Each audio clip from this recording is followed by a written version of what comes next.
Hello plant lovers, here is Rahul Rao from horticulture rejuvenation. आज मैं Cyprus के साथ आया हूँ और आज मैं साइप्रस की प्रॉब्लम डिस्कस करने वाला हूँ जो एक कॉमन प्रॉब्लम हो गई है। वो है नीचे की लीव शेड होती है। तो आइए देखते हैं कि इसका सॉल्यूशन क्या है।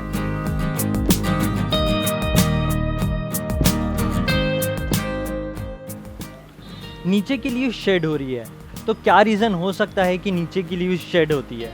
तो इसके दो रीज़न हो सकते हैं, एक तो सनलाइट और water. So how sunlight can be responsible for shedding of leaves. तो मैं आपको बता दूं, साइप्रस को डायरेक्ट सनलाइट चाहिए रहता है। एटलीस्ट 4 आवर्स की डायरेक्ट सनलाइट चाहिए रहती है अगर समर नहीं है तो। अगर टेम्परेचर 36 डिग्री सेल्सियस के नीचे है तो साइप्रस को डायरेक्ट सनलाइट चाहिए रहता है। एक वे में बोलूँ तो एक इंटेंसिटी ऑफ लाइट ये इनके लिए रिक्वायरमेंट है बोल सकते हैं। ये समर में आपको इनको इनडायरेक्ट सनलाइट में रखना है अगर टेम्परेचर 36 डिग्री सेल्सियस के ऊपर जाए तो। सेंसिटिव प्लांट है, अगर इन्हें सनलाइट नहीं मिलेगा प्रॉपर तो ये शेड करेंगे।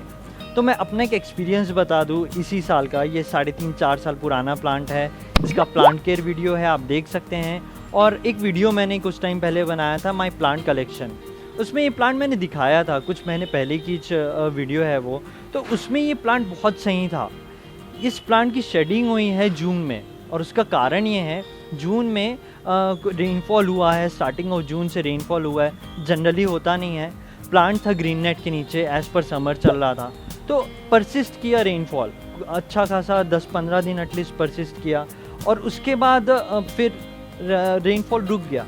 तो उस समय क्लाउडी रहता था सिचुएशन, तो ये ग्रीन नेट पे ही था। सही सनलाइट नहीं मिल रहा था, उस वजह से नीचे की लीव शेड होना चालू हो गया। तो मैंने इसे डायरेक्ट सनलाइट में शिफ्ट किया। हुआ ये कि जैसे कि जून एंडिंग में टेम्परेचर फिर शूट किया 35-36 डिग्री सेल्सियस। वहाँ पे ये हुआ कि ये और शेड करने लगे। तो मुझे वहाँ पे पहले तो एक टाइम डलता था पानी, उसके बाद 2 टाइम डालना पड़ा। और उसका रीज़न ये है कि इसकी रूट बाउंड हो गई है।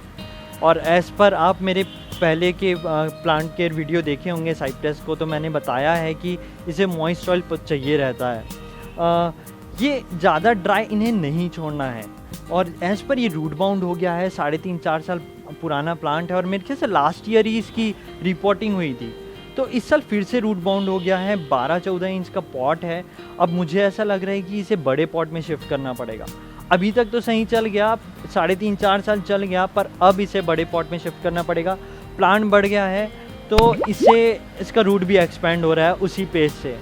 तो यहाँ पे आपको ध्यान देना है, अगर प्लांट बड़ा हो गया है और रूट बाउंड हो गया है तो वाटर कंज्यूम करेगा, वहाँ पे आपको बड़े पॉट में शिफ्ट करना पड़ेगा। वन ऑफ द रीज़न है कि सनलाइट नहीं मिल रहा है और दूसरा है वाटर मैं पहले भी बोला हूँ, इसको बाकी प्लांट्स के कंपैरिजन मॉइस्ट सॉइल पसंद है।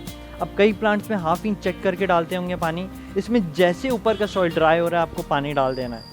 तो ये बहुत इंपॉर्टेंट पार्ट है साइप्रस का, लोग समझ नहीं पाते हैं। सेंसिटिव प्लांट है, आप थोड़ा सा वाटरिंग इधर उधर करेंगे, आप थोड़ा सा सनलाइट इधर उधर करेंगे, लीव शेड करते हैं। मैंने इसे एक बार प्रून भी किया है, नहीं तो ये और ऊपर जा रहे थे। तो उसके बाद साइड से बड़े हैं ये, ऊपर से तो फिर से इसके स्टेम नहीं आते हैं।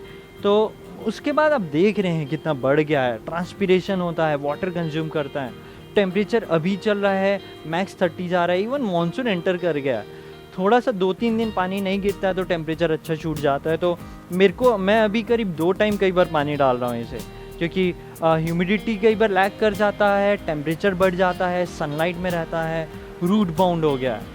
तो आप ये चीज़ें समझ रहे होंगे यहाँ पे कि आपको प्रॉब्लम क्यों आ रही होगी। अगर साइप्रस को लेके आपको प्रॉब्लम आ रही है तो सनलाइट चाहिए इन्हें। काफ़ी लोग इसे इनडायरेक्ट सनलाइट में रख देते हैं, विंटर हो या स्प्रिंग ऑटम हो रख देते हैं इनडायरेक्ट सनलाइट में।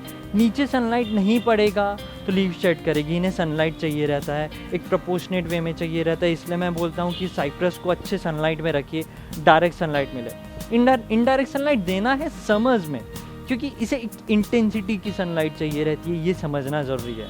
अगर आप ये वीडियो को समझ रहे हैं तो आपको साइप्रस को लेके दिक्कत नहीं होगा, क्योंकि मेरे लिए बहुत लव्ड प्लांट है। और इसकी शेडिंग हुई थी, थोड़ा सा मेरे को लगा यार शेडिंग हुई है। इंस्टाग्राम में तो मैं शेयर करते रहता हूँ इसके बारे में कि क्या क्या करना है क्या नहीं। आपकी काफ़ी क्वेरी भी आती है तो मैं बताता हूँ।